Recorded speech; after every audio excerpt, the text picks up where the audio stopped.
We're back. Philanthropy in focus. We are back.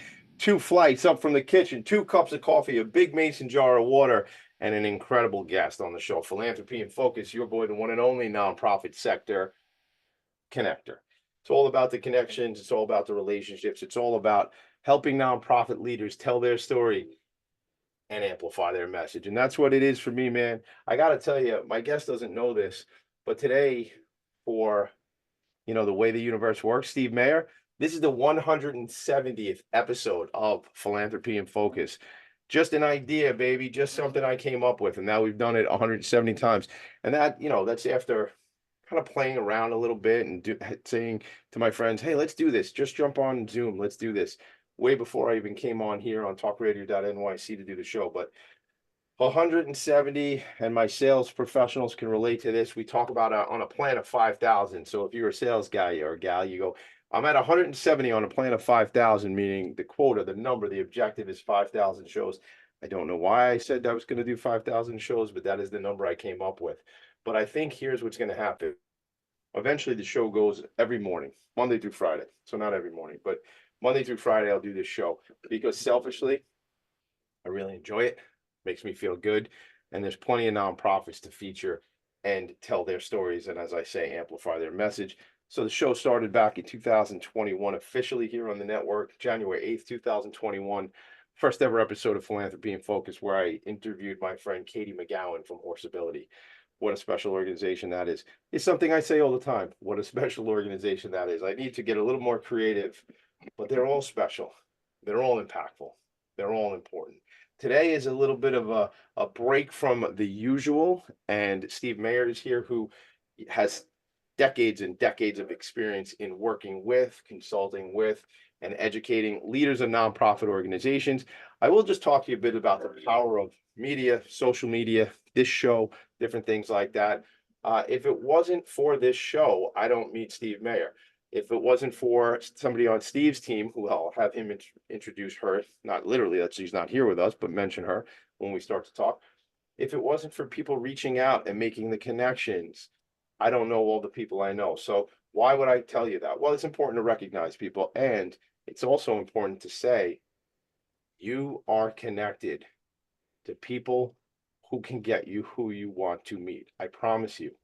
If you have a list of people you're trying to access, even if they're quote unquote celebrities, right? If they're whatever celebrity is anymore, but I think we think a lot of time, Hollywood celebrities, things like that, or athletes, celebrities, those kind of celebrities, right? But even if you want to reach out to those people, you can get to them. If you have some value and you have a relationship, you can get to these different people. Shout out to my friend Rich Salgado, Big Daddy, had a golf outing earlier this week. Invited my wife and I to the VIP event Sunday night. His big golf outing was on Monday of this week, and there were some celebrities there that night. A lot of sports, entertainers and sports professionals that are connected to Big Daddy. Big Daddy's a relationship that became Big Daddy and I became connected because of my friend MJ Padone, who's in the PR world. Again, somebody who has a lot of relationships and connections. So I laugh at this, and then we'll get into our conversation with Steve. But I laugh at this. Often I go into these rooms where people say, Tommy D, you know everybody. Everybody must know you. That isn't true. I know a lot of people. But when I say a lot, it's like a few hundred people, right? It just so happens that a lot of the rooms I go into, the people that I know are in those rooms. Just the other night, though, I was at an event and I didn't know most of the people. And that's the most exciting for me. So I think there's always an opportunity to connect, build new relationships, form these new partnerships, alliances, whatever they might be. And we'll talk more about that probably today, because I think it's really a relevant topic when you talk about what I'm going to be doing in the world, bringing people together. I have my own things. Maybe Steve and I will talk about it around networking and nurturing relationships for nonprofit organizations, which I think is paramount, and it is what I am good at. So I think there's certainly some level of consulting that will come down the road from your boy, the nonprofit sector connector. So without any more of me just chattering, I want to say good morning and hello to my new friend, Steve Mayer. Steve, good morning. What's going on? Good morning, Tommy D. All good here. Welcome. I love your opening theme music, by the way. That says everything you just said. Yeah. Better. Yeah. Well, that's why I'll get that. It's from Oh God, it's not Carl Jung. It's Carl Sagan. I think it's from Carl Sagan's album. Huh? Yeah. Logan, my producer, Logan, get me the name if you could of that song that we used to open up the show. It's not my theme song, which you'll get the lyrics to that when we come back from a break, Steve. Those are pretty fun too. But it's called Symphony of Science. And am I right, Logan? Is it Carl Sagan? I think it's Carl Sagan. It was a Carl Sagan album. That says like we're all connected, right? And no clue. All right. Logan says no clue. I'll Google it then. We'll Google it. Symphony of Science. And on this network, it's talking about professionals serving community, and that's a big part of what Talk Radio NYC is about. And I'll tell you, way before I even, yeah, strike that. After I got on the network, I started to realize that was the slogan of the network: professional serving community. And our friend who owns the network here, Sam Leibowitz, has a show called the Conscious Consultant Hour. So it's just a lot of fun, and it's like really keying in on those themes. So I'm glad you picked it up. It's funny. I have a friend of mine, we used to do a show on this network together, who didn't like that song at all, and would only tell me every time we were about to launch the show, that episode, she goes, I don't really like this song. So shout out, Val. Love you, Valerie. All right, Steve Mayer, let's get into this. There's so much to talk about. There's the book, there's the website, Effective Communities Project. There's the book, I want to get the title of the book right. I was just reading it this morning. So How to Save the World. That's the name of the book, Steve, right? And then there's a subtitle, and then the subtitle has a subtitle. So why don't you tell us, what a cool name, How to Save the World. That's provocative, right? Provocative. And I was surprised to find there's a number of other books called How to Save the World out there. So I had to separate myself from the others. How to Save the World, Evaluating Your Choices, because I come up from evaluation. Mm-hmm. And then in a personal twist, the third subtitle is When to Say Yes to Requests to Donate Now. Because we are all besieged with requests to donate and be helpful, and we don't know how to sort through them. Book tries to help with that. Yeah. Isn't that so true, that statement?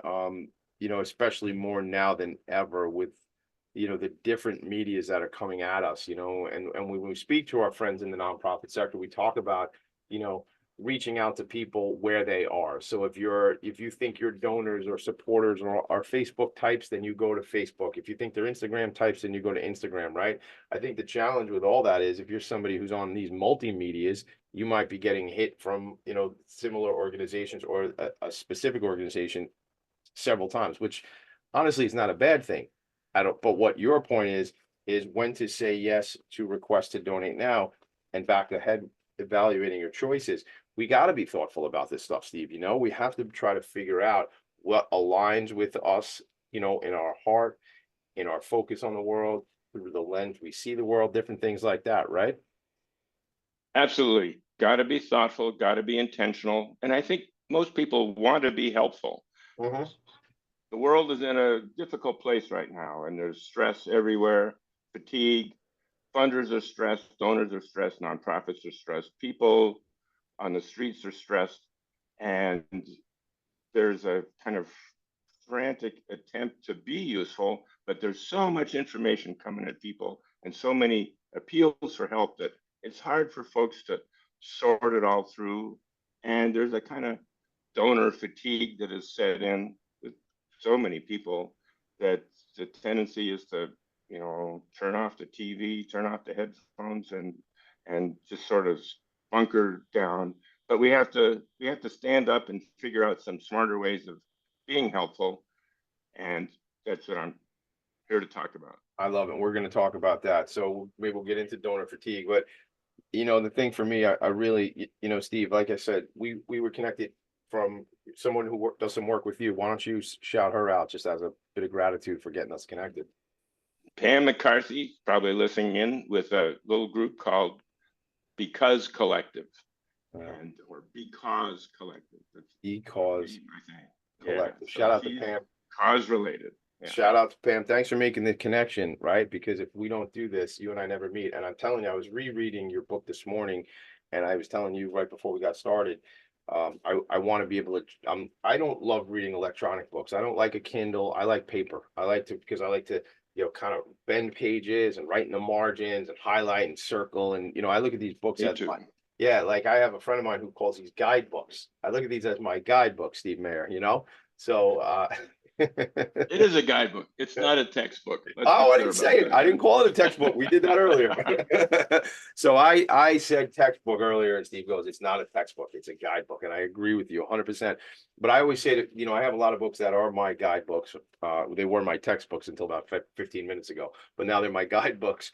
But those books I write in the margins, man. If I have a book I want you to have, Steve, I'm not going to lend you my copy. I'm going to buy you a copy because I already wrote in mine. So it's already bent up, man. It's got like You business need a cards. new one. I'll send you a new one. Yeah, absolutely. But the thing about books is, I have them all around me in the attic, and there's a lot of energy, I think, that comes from books. Even if you don't go to them all the time, they're there.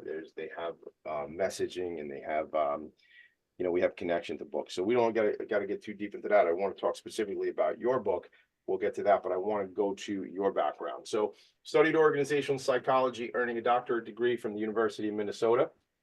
Started a Yep. nonprofit research organization, Rainbow Research Incorporated. Yep. What were you going to say? Sorry, Steve. No, I finally dropped out of school after getting a doctorate. Yeah, you know what? Started up this nonprofit. I mean, so that's interesting. Let's play right there for a second. You finally dropped out after getting a doctorate. So I see you. I'm winking at you. That's cute. I get it. However, you never stop learning, right?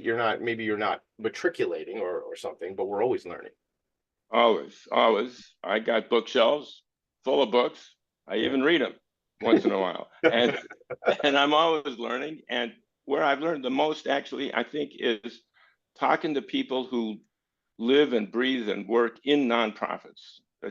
I was fortunate in my career at Rainbow Research and later to get gigs working on commission from foundations, typically, to help them understand what makes for an effective nonprofit organization. And they particularly want to know if their own grant making has been effective.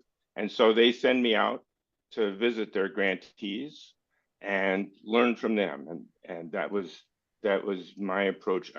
It's a process called appreciative inquiry. Yes. I love that name, appreciative inquiry.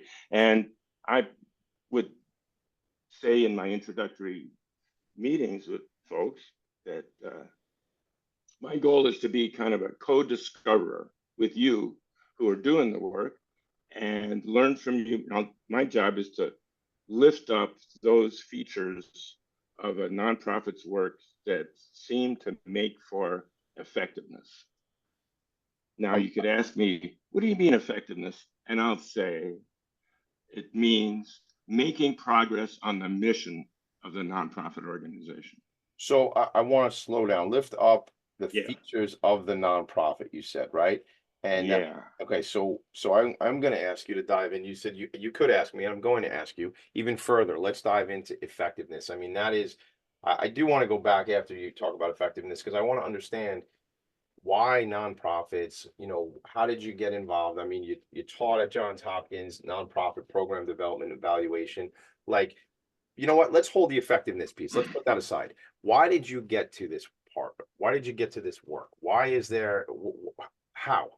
How and why? Yeah. Good question. Well, as I said, I went to school for a long time. I didn't like it at first, college. I slept through it for the most part, got a ton of incompletes, but got a job working. This was in Washington, D.C. Got a job with one of those, what they call Beltway bandits, those think tanks that line the perimeter of DC, all doing contract work for the federal government. And my job was to organize the library, and I kind of asked for that job, actually. I walked right into the president's office and I said, I'd like a job and I can organize your library, something like that. Did you really say that? No, hold on. I don't know if it's you and me are similar in this way. Like, I'm not sure if you're being a wise guy or if you really asked for that. Never. Never that, yeah. Did you really ask for a gig? I did. I earlier had a job with an economics research outfit. They put me to work organizing their library. I was an econ major at the time, and I decided I hated economics and drifted towards psychology. I said, well, maybe I can get a job at the psychology organization. Looked in the yellow pages under social science research, found a bunch of them, and I called one up, human sciences research, it was called, asked to talk to the president and told him, hey, I just finished organizing the library of this other place, Economics Associates. Maybe I could do that for you. And he said, come on in and let's talk. And I did. And I got the job, a part-time job after those classes I never went to.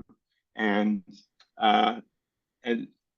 organizing a library, I got pretty familiar with the sort of things they were doing and the research people they had working for them, all social sciences, all doing interesting stuff. And I said, hey, I could be helpful to you guys. What do you need? I'll find it for you. And I did. And then I became kind of a research assistant. And then their little economy crashed a bit. And they said, look, if you're serious about doing this kind of work, you need to go to graduate school. And I said, well, okay, I have only a C average and about 30 incompletes. And so, well, go fix that up. We'll write up a recommendation for you. And so that happened. I got into Ohio State, the psychology program. I then transferred to University of Minnesota, and I loved it. I had a great time. It was a good time to be on campus, a lot of ferment going on. And then I was encouraged to go get a real job, and I got one at a sort of major university in the psych department. And I realized that academia wasn't for me. I needed to serve something larger than academia or something more useful. I felt the need to be useful. So let me ask you that. We got to go to a quick break. I want to ask you this when we come back. I'll ask you now so you can think about it. We'll go to break. Yeah. Like when you say academia wasn't for you, that means to me, if I'm reading between the lines, being a professor, on campus, teaching, educating, correct me if I'm wrong. Actually, let's answer it before we go to break. Did that mean for you there wasn't enough impact in the work? Is that what made you go look for more? Yes. Teaching was cool. I liked teaching, but it wasn't quite using what I knew in the best way. I needed to mix it up in the real world, not on campus. And so that's what I went to do. I love that. All right, we're going to continue with Steve Mayer. We're going to talk about his book. We're going to talk about really important topics for the nonprofit sector. As I say, today's a bit of a difference because we're going to be educating leaders of nonprofits, not just focusing on a specific nonprofit. So your boy, the nonprofit sector connector. We'll be right back. Are you a conscious co-creator? Are you on a quest to raise your vibration and your consciousness? I'm Sam Leibowitz, your conscious consultant, and on my show, The Conscious Consultant Hour, Awakening Humanity, we will touch upon all these topics and more. Listen live at our new time on Thursdays at 12 noon Eastern Time. That's The Conscious Consultant Hour, Awakening Humanity, Thursdays 12 noon on talkradio.nyc. Are you a high-achieving, growth-oriented leader? Are you interested in developing your authentic leadership while creating a healthy, inclusive workplace? Hi, I'm Dr. Mira Brancu, host of The Hard Skills on talkradio.nyc at 5 p.m. Eastern on Tuesdays, where we discuss how leaders develop the hard skills needed to make a greater impact. We interview experts, have live coaching, and tackle these challenges. Listen to The Hard Skills on Tuesday at 5 p.m. Eastern on talkradio.nyc. Are you a business owner? Do you want to be a business owner? Do you work with business owners? Hi, I'm Stephen Fry, your small and medium-sized business or SMB guy, and I'm the host of the new show, Always Friday. While I love to have fun on my show, we take those Friday feelings of freedom and clarity to discuss popular topics on the minds of SMBs today. Please join me and my various special guests on Friday at 11 a.m. on talkradio.nyc. You're listening to Talk Radio NYC. Uplift, educate, empower.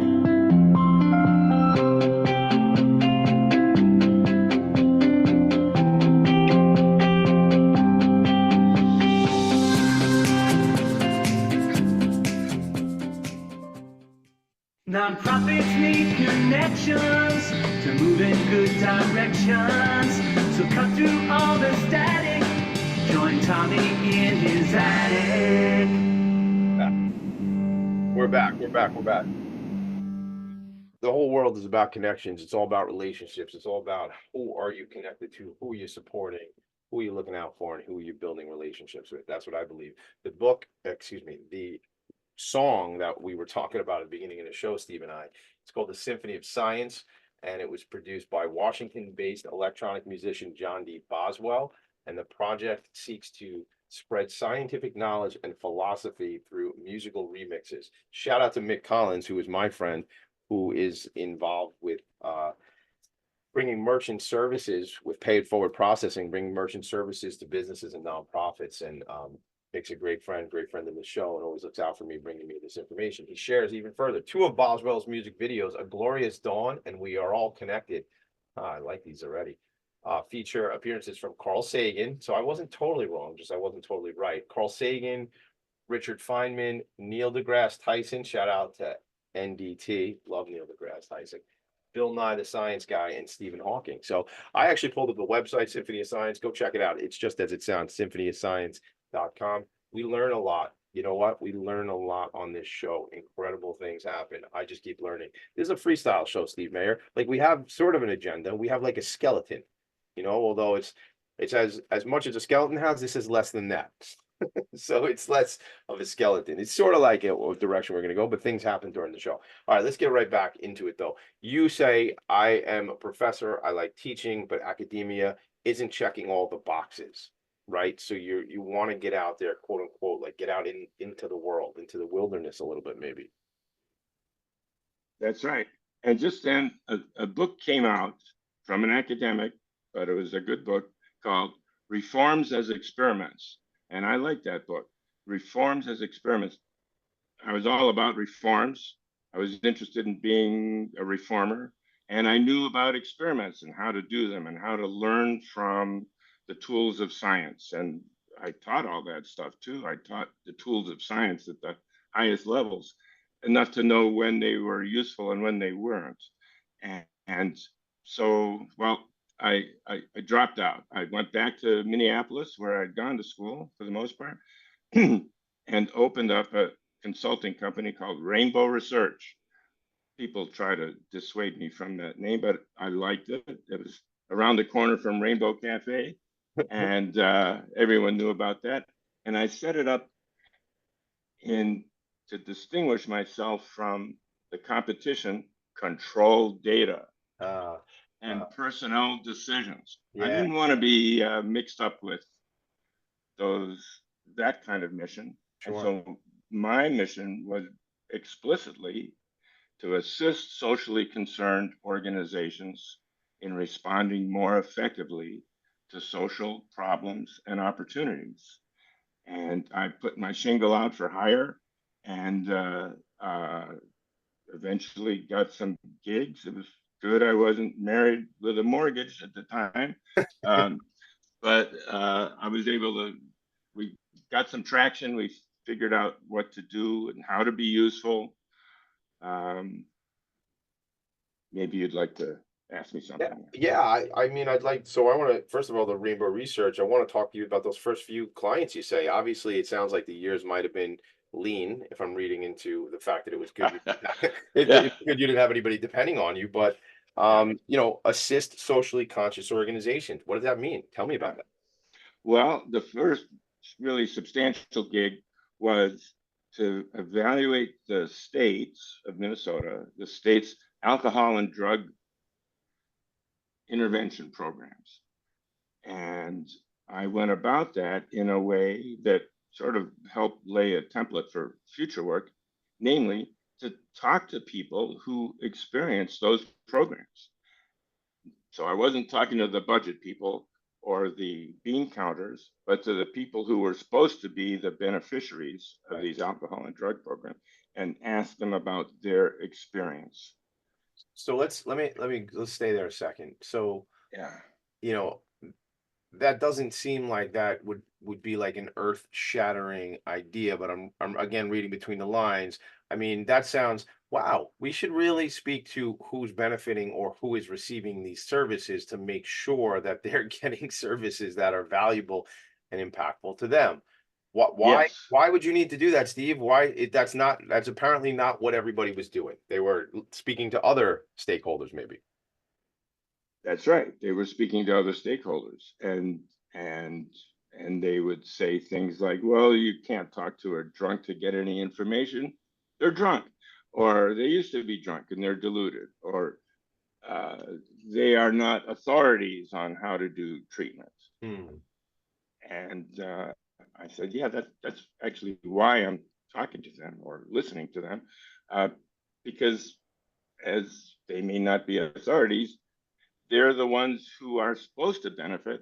So let's figure out what is involved in making that happen So through in a, their lens, right? Seeing the world through their lens. through their lens." Yeah. And we did a thing with the Bridge for Runaway Youth, where we talked to runaway youth and to their parents and asked about their experience. And you would think that's not revolutionary, but it was very unusual, Yeah. because the social sciences are kind of authority minded, and program administrators are authority minded. Yeah. And back then I was wearing T-shirts that said "Question Authority," and so the best way to do that is to talk to the people who Yeah. were sort of the victims of authority, you might even say. What era are we talking about, Steve? Can we just kind of say when this Oh, it was deep in the last century. deep in the last century? The 70s, the 80s, the 90s we're talking about? That's right. Okay.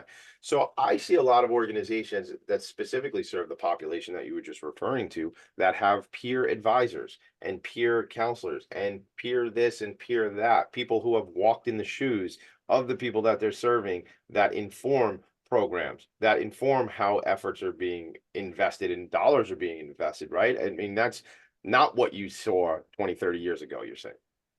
That's right. And I would like to think that those peer education programs that you're talking about came out of the earlier experience that says peers can be useful and Yeah. know something that other people don't.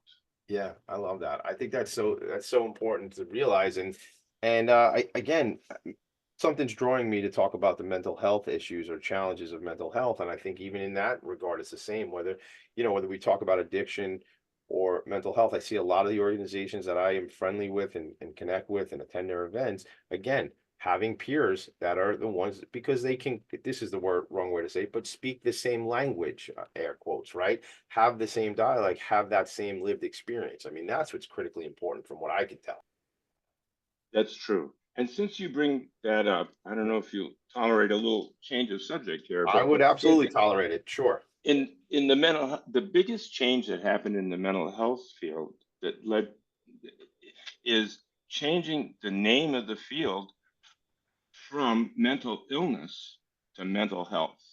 Love that. That was an important paradigm shift, as they say in the trade, because instead of focusing on what people cannot do or on the diseased part of people or on the deficits of a person or a community, it's mental health focuses on the more upbeat, the more possible, the more positive, the direction to go rather than it was more aspirational, and it gave people uh, some opportunity to find a way forward that the term mental illness did not give them. Thank you for pointing that out. Words have meanings. Words have meanings. I say it all the time, mental health, right? Because I believe that to your point, mental illness is, if I think of it, if I close my eyes and think about it, it's like a shut door. There's an illness, I'm going to deal with that. Whereas health is an opportunity. There's wellness components to that. I can think of things, my language sometimes isn't perfect. So I can think of things more thoughtfully. Quote that one, put that out there. Tommy D said, I can think of things more thoughtfully. But in that sense, it's like, we can see the world of opportunity in mental health versus the mental illness. And I shout out to one of my friends who's checking in, and it's perfect that she's checking in right now, right on YouTube. She says peers are essential. That's my friend Yolanda Rabano Gross, who is a big fan of the show. I am a big fan of yours and your organization, Options for Community Living. Got to give a shout out. So I pulled up the website. Options of Community Living provides housing, support services, and care coordination for people recovering from mental illness or people having challenges around mental health. Let's say that, right? Those living with HIV and AIDS and chronic health conditions. Yolanda is a very good friend of mine. I love her and I love her organization, and she loves my theme song, Steve Mayer. So maybe maybe Options couldn't do it without them. Yeah, Options couldn't do what we do without them, meaning the peers. Couldn't do the work they do without peers who were informed by that lived experience. So so Yolanda, we talked the other night. We got to get you back on the show because I know things have evolved. There's some great new programs you want to talk about with me. So we'll get you on the show. Steve, so much to talk about. When we come back, I actually texted Yolanda this morning. I said, make sure you listen this morning because this guy, he's got something to share. And I was talking about you, Steve. That's who I was talking about when I texted her. Thank you, man. You're welcome, man. I came up with some ideas. We got to go to break. Before we do that, I came up with some ideas as I was reading through the book this morning and taking notes. I'm like, man, this guy Steve Mayer and I could do something cool together, man. I see some cool opportunities. I mean, and why I say that is because I'm friends with leaders of nonprofits at a high level in these organizations, and they can benefit from the knowledge you and I are going to drop on them this morning. So we'll go to a quick break. Then I want to jump into the book. But again, this is freestyle, Steve. This is your show. I'm just here to help you navigate it. So as we go in and out of things, please, I will tolerate whatever you want to do today. I'm very open. Yeah, go ahead. One closing line. I think Yeah. Yolanda's organization illustrates another point about assets. Communities have assets. No matter how broken down a community neighborhood might seem, driving through it, they all have assets. People like Yolanda and their peers who are ready to build something and move towards something. And that requires investment, and that requires donors. Yes. Segue to the book. Great segue to the book. We will be right back. The show's Philanthropy and Focus. The one and only, your boy Tommy D, coming at you 2 flights up from my kitchen, just below the roof. I'm in my attic. Right back. Hey everybody, it's Tommy D, the nonprofit sector connector, coming at you from my attic. Each week here on talkradio.nyc, I host the program Philanthropy and Focus. Nonprofits impact us each and every day, and it's my focus to help them amplify their message and tell their story. Listen each week at 10 a.m. Eastern Standard Time until 11 a.m. Eastern Standard Time, right here on talkradio.nyc. Were you an essential worker during the pandemic? If you needed to learn stages of epilepsy, did you depend on advocates? Did you use new innovations to cope with mental and neurological issues? Maintaining high quality of life and keeping good mental health are what we all strive for. I'm Frank R. Harrison, host of Frank About Health, and each week top healthcare influencers, professionals, and innovators answer these questions and more. Stay tuned on Thursdays at 5 p.m. on talkradio.nyc, and I will continue to be frank about health with all of you. Are you a business owner? Do you want to be a business owner? Do you work with business owners? Hi, I'm Stephen Fry, your small and medium-sized business or SMB guy, and I'm the host of the new show, Always Friday. While I love to have fun on my show, we take those Friday feelings of freedom and clarity to discuss popular topics on the minds of SMBs today. Please join me and my various special guests on Friday at 11 a.m. on talkradio.nyc. You're listening to Talk Radio NYC at www.talkradio.nyc. Now broadcasting 24 hours a day.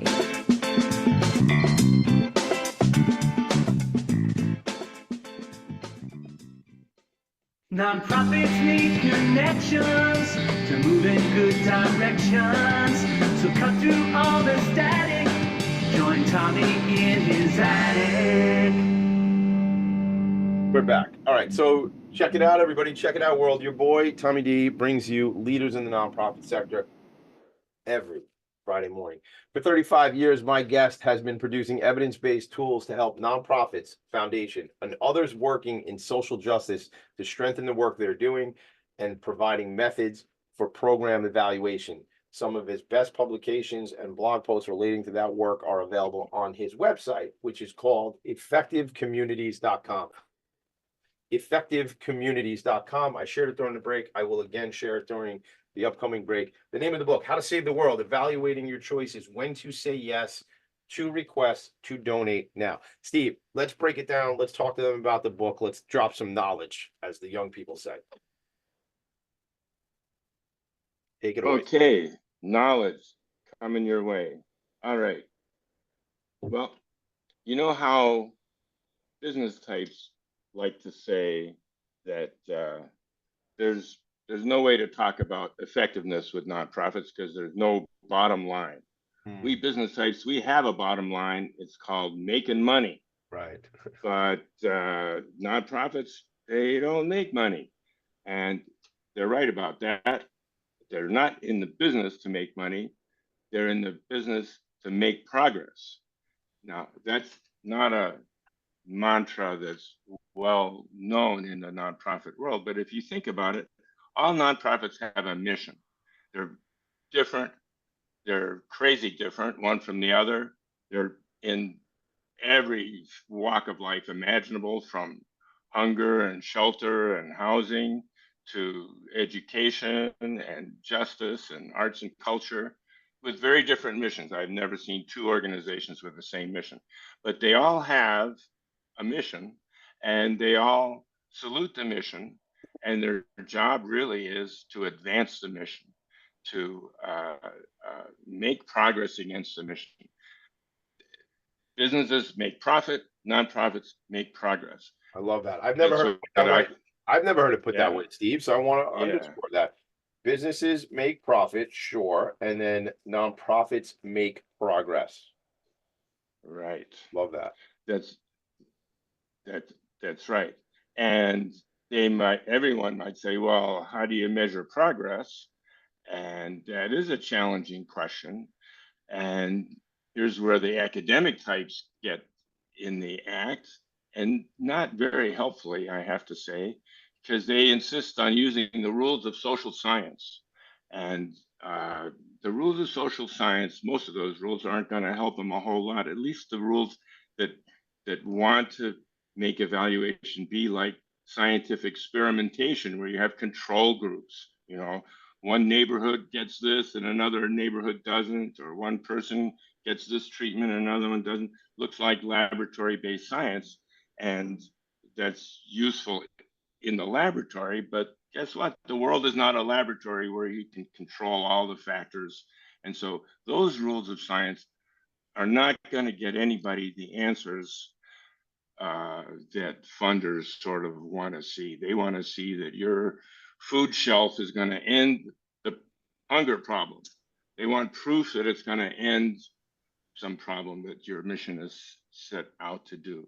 And so instead, I think you have to get much more basic and do it, stay closer to what can actually be seen and observed and articulated by normal human people who, let's say, go through that alcohol and drug program and can tell you how they were changed by the experience and what could be done different to help them change or be supported, something like that. Got to keep the evaluation on a more human level, and that's how we'll understand effectiveness. It'll be different for every organization, and it'll be important for the organization to set its own rules. How do they want to be evaluated?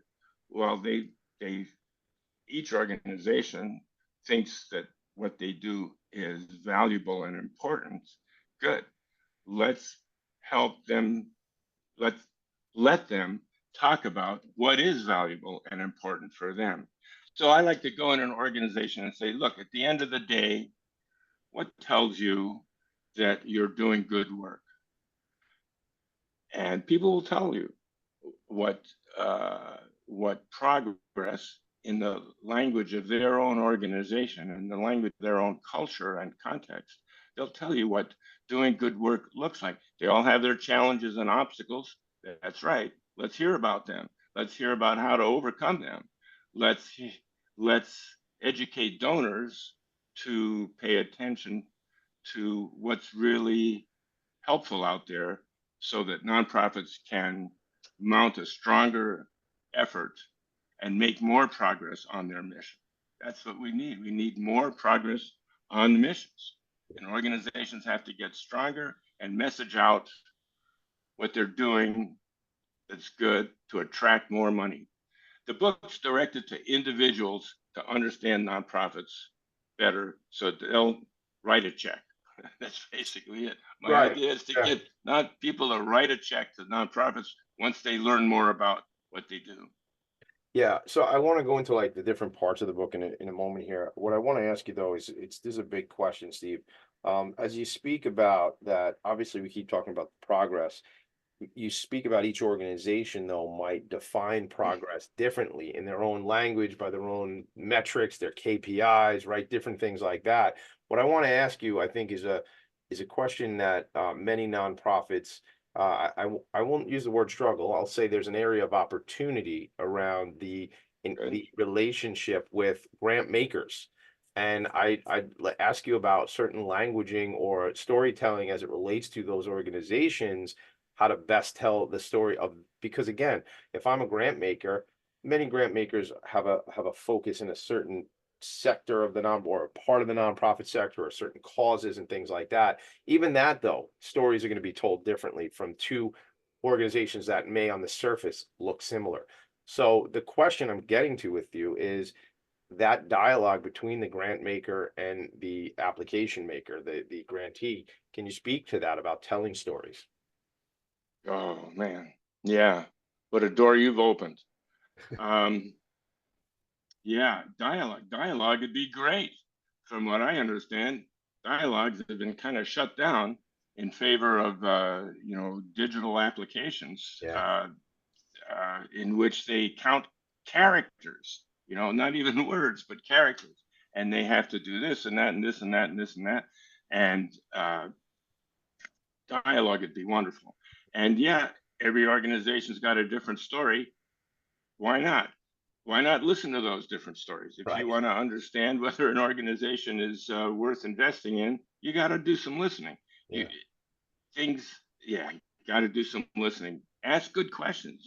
Ask questions like how do your activities align with your mission? That's a good one. Mm-hmm. And tell us about your horsepower. Can you deliver? What do you need from us to help you deliver more on the mission? Those are two very fundamental questions. So that's activities alignment with mission and horsepower aligned with mission. So just to say that, so if you are writing a grant right now, that's what you want to focus on. That's what the people who write these checks on the other side. We're not talking about individual donors now. Really, we're talking, although it could, how does it relate to an individual donor? I want to know. If I'm writing a check, I want to know, how does the horsepower and activities align to your mission? So that's the stories we need to be telling, gang. It's stories about, because we do this and that, we achieve this mission, right? That's what you're talking about. That's right. That approach replaces the really obnoxious theory of action thing that I'm sure your audience can relate to, and instead makes it a more human dialogue, focused on mission and making progress. People, donors, individuals, and institutions want to see what you are doing constructively, productively to make progress. And if they see that, they're more likely to cut a check than if they don't. Yeah, I love this, Steve. We're going to have you back on the show because we're coming up on our final segment in a minute here. We're going to go to break. We come back. I'm going to share your website, and I'm going to share the section of your website called Writings. But what I was really taken about when I was taken back by this morning, when I was going through your book, as you get to the bottom of the book, the last page of the book, I guess it would be called, not the bottom of the book, but I read it online, so it was the bottom page. Went through, it became the bottom. I know what you're talking about. You know what I'm talking about? 89% done. Yeah. There was the links. There was the links that you could link to, that kicks me over to your website. So you call the book an interactive book too, right? Because it's like it's a book, but to me it was perfect. Like you and I were talking in the virtual green room, it's perfect because it was it was a lot of indents, and it was like an outline, and it was like thought provoking, and that I could vibe with versus like words and more words and more words, right? We got Bullet points. bullet points. I love bullet points. Let's take a break. We'll come back when we'll be talking about bullet points and effective communities project. Where you come back, Steve Mayer, Tommy D, Philanthropy and Focus. Are you a high achieving, growth oriented leader? Are you interested in developing your authentic leadership while creating a healthy, inclusive workplace? Hi, I'm Dr. Mira Broncu, host of The Hard Skills on talkradio.nyc at 5 p.m. Eastern on Tuesdays, where we discuss how leaders develop the hard skills needed to make a greater impact. We interview experts, have live coaching, and tackle these challenges. Listen to The Hard Skills on Tuesday at 5 p.m. Eastern on talkradio.nyc. Hey everybody, it's Tommy D, the nonprofit sector connector, coming at you from my attic. Each week here on talkradio.nyc, I host the program Philanthropy and Focus. Nonprofits impact us each and every day, and it's my focus to help them amplify their message and tell their story. Listen each week at 10 a.m. Eastern Standard Time until 11 a.m. Eastern Standard Time, right here on talkradio.nyc. Are you a conscious co-creator? Are you on a quest to raise your vibration and your consciousness? I'm Sam Leibowitz, your conscious consultant, and on my show, The Conscious Consultant Hour, Awakening Humanity, we will touch upon all these topics and more. Listen live at our new time on Thursdays at 12 noon Eastern Time. That's The Conscious Consultant Hour, Awakening Humanity, Thursdays, 12 noon on talkradio.nyc. You're listening to Talk Radio NYC at www.talkradio.nyc. Now broadcasting 24 hours a day.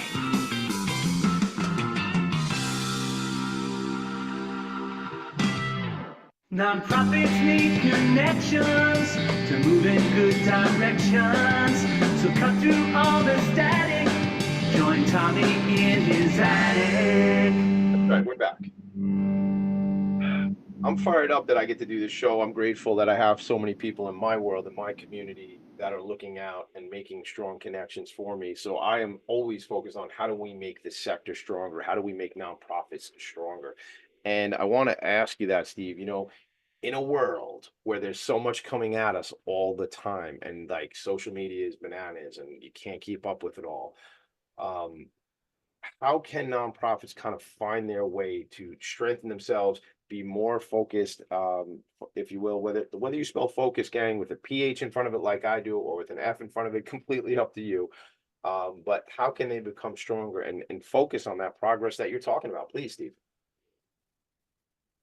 Well, nonprofits have to become, I think, more intentional on getting stronger. They have to devote some of their resources, budget, and time to get stronger.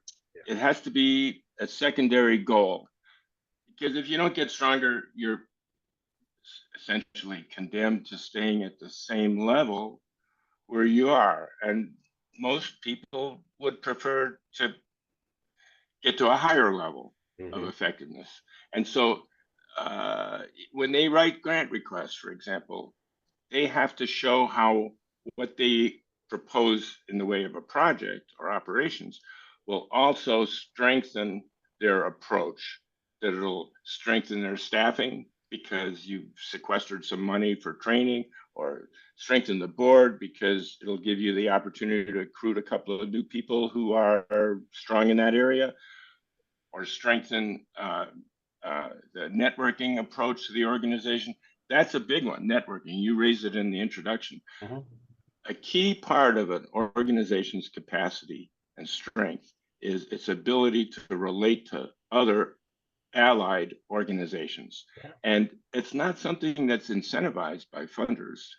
In fact, one could say funders like to keep nonprofits apart and competitive for different reasons that are too big to go into on this show. No, we're going to have to go into it on another show. I had 19 questions. We got to talk again on that, or whatever. Even if it's just you and me talking, we got to record it. And so, because it's going to be good. There's a lot there. Yeah.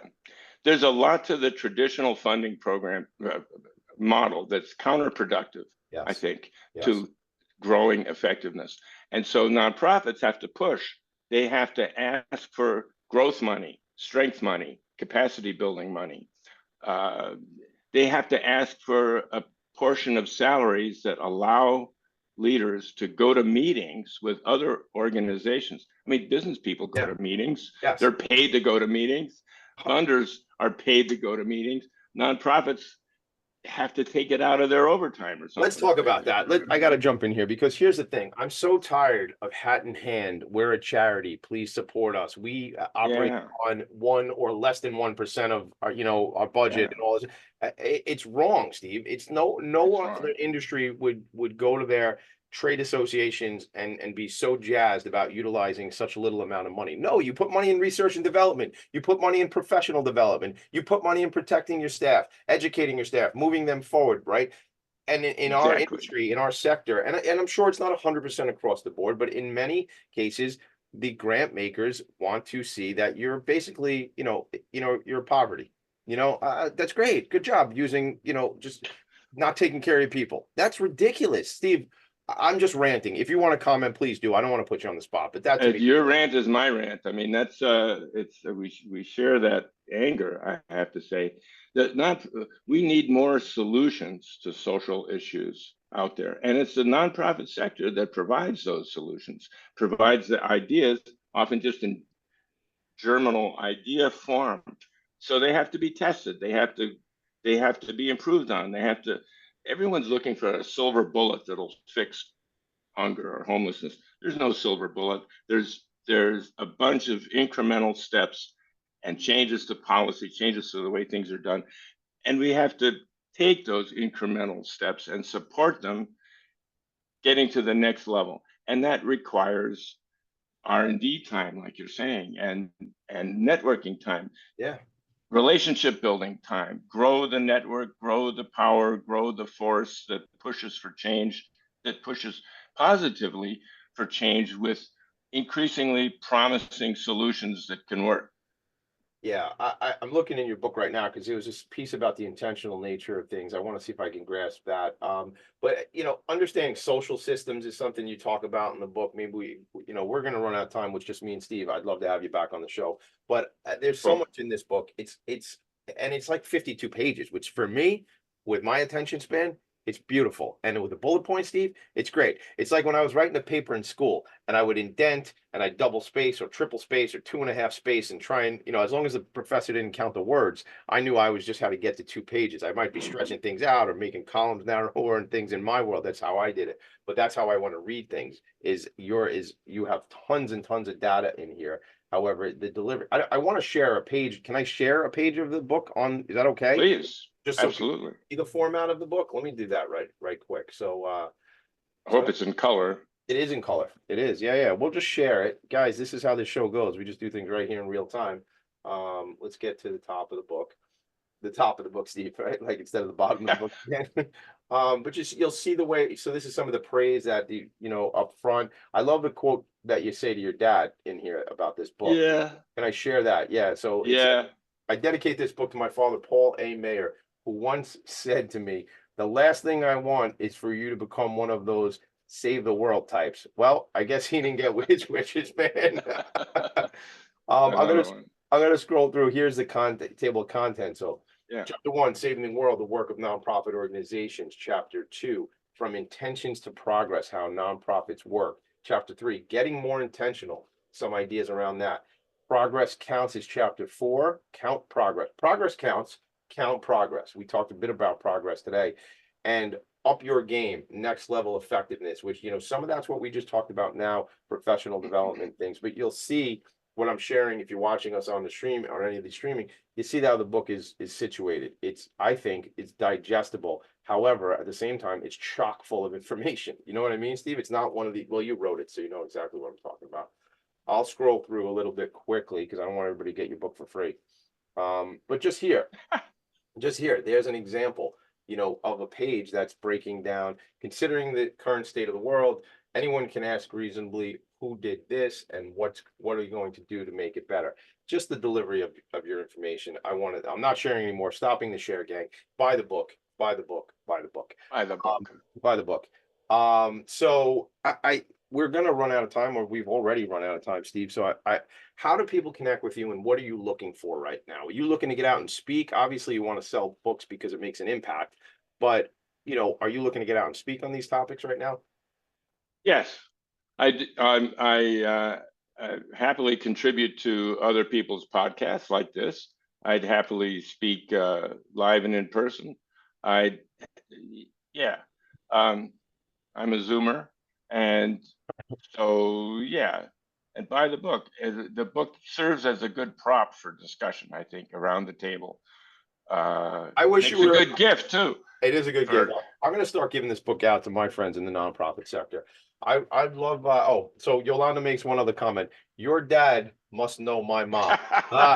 Listen, save the world, people. Save the world. No big deal. Just making the world a better place. That's what we say here in the attic. That's what we're supposed to be doing.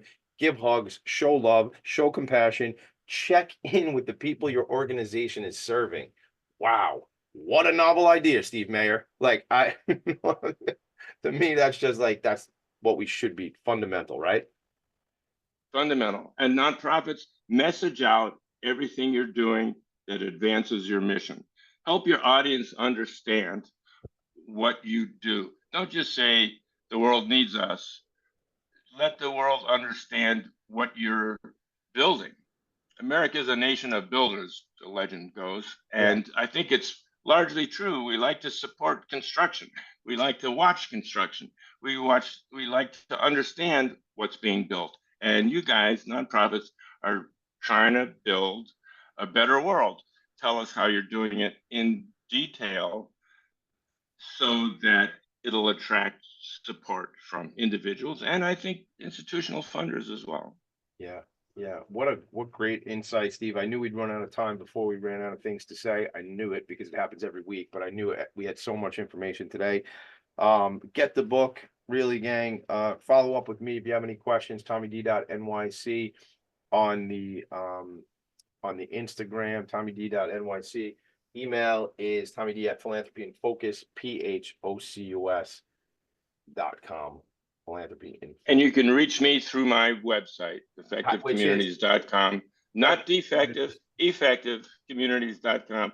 And you can reach me from that. Absolutely. Listen, you know what? Steve, it's awesome to meet you. I'm fired up. This is just the beginning. It's just the beginning, man, because I have like 19 ideas right now. That's my number for today. I have 19 ideas that I go, we should do this together. We could do this together. I could see us, doing some consulting work together around what you said is critically important, that capacity building around networking. I talk about this. I've written some stuff on it. I haven't really shared it with the world, but around, your inventory, your social capital is your inventory. That's your network, right? That's And as I started to say at the beginning of the show, and, didn't really plan on it, but everybody, you can get to anybody right now. You can get to anybody right now through the relationships and connections if you're adding value, not just because you want to sell them something.